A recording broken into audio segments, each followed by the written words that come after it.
रायगडच्या पेण तालुक्यातील बाळगंगा धरण प्रकल्पग्रस्तांनी लोकसभा निवडणुकीवर बहिष्कार टाकण्याचा निर्णय घेतला।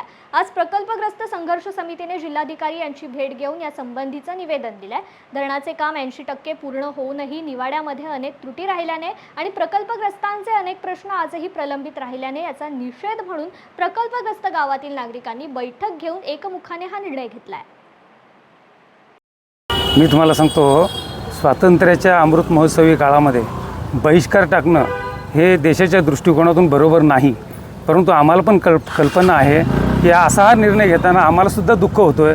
का दुःख होण्याचं कारणच तसं आहे, आज 2010 पासून जर आज प्रकल्पाचा कुठलाही जो 14 वर्षे झाली आणि 14 वर्षामध्ये बाळगंगा प्रकल्प हा तसाच रखडत बसला आहे। लोकांना कोणत्याही प्रकारची सुविधा नाही, पुनर्वसन नाही, शेतीचे भाव नाही आहेत, नोकऱ्यांचा पत्ता नाही आणि पुनर्वसनाची कुठलीच प्रक्रिया 100% न झाल्यामुळं अजूनपर्यंत ते न झाल्यामुळं आम्ही हा बहिष्कार टाकण्याचा निर्णय घेतला आहे।